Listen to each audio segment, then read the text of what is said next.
everybody, this is Rosie from Book Hobbit. I'm trying a new thing with my room. I was over on the other side of my room before because it was really messy and I didn't clean my room. I just shoved everything in a corner and I'm pretending that it's clean for you guys, so feel special. Anyway, I am going to be doing a review of Hex Hall today.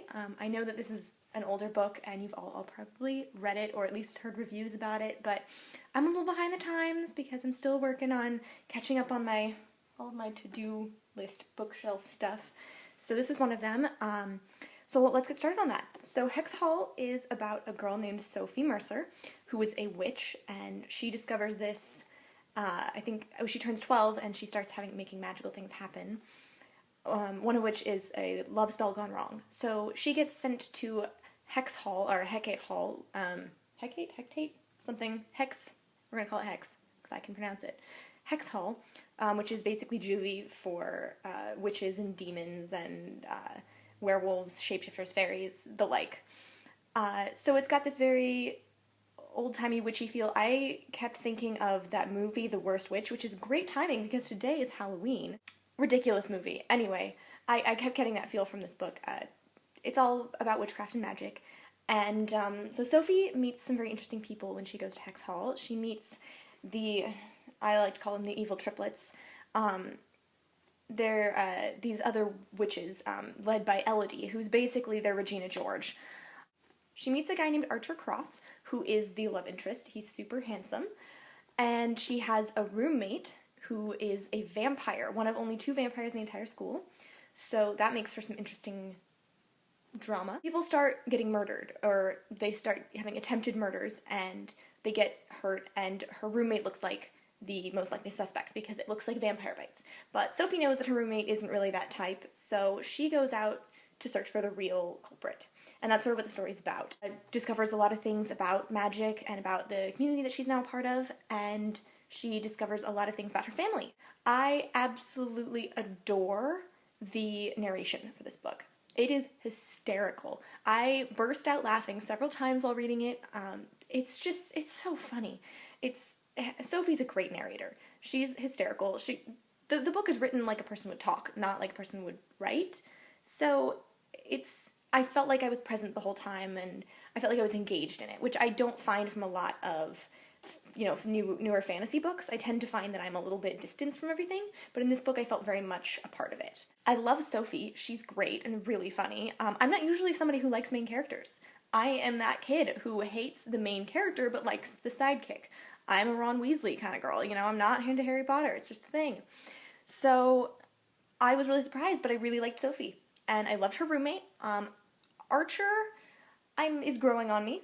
I expect to like him by the second book, which I haven't read yet, so don't spoil it for me. But I wasn't a huge fan of his in the first book until the very end. He seemed a little bit kind of just up on his high horse and kind of like, he's like a total prick. I mean, ugh, who wants that, right? But near the end, he kind of proves himself to be a little bit more interesting. Elodie and her friends. Elodie was a great foil for Sophie. She was so nasty in the most magnificent way possible. I just loved it. Her 2 friends kind of fell flat. They were a little bit boring. Didn't really care about them, but I didn't have to care about them because there were other characters to be entertained by.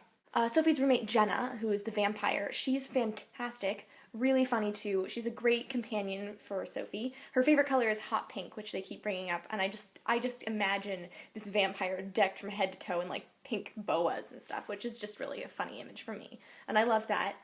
And that's really it on the character front for main characters, but they were very strong in my opinion, although Archer I felt could have been a little bit stronger, and I imagine that he will get to that point in the next couple of books. As for the plot, I loved the plot. That was great.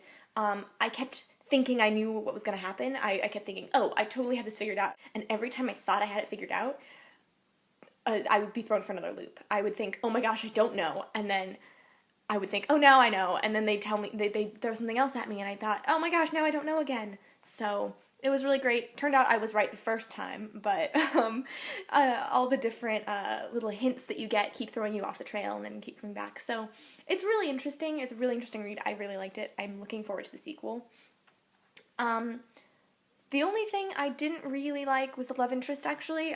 Archer was kind of boring to me, but as I said, I think he'll get better. My favorite part about this book, and this is what I want to leave you with, my favorite part about this book, get ready for it. Lord Byron is a vampire. I'm just gonna let you sit on that for a second. Lord Byron is a vampire in this book.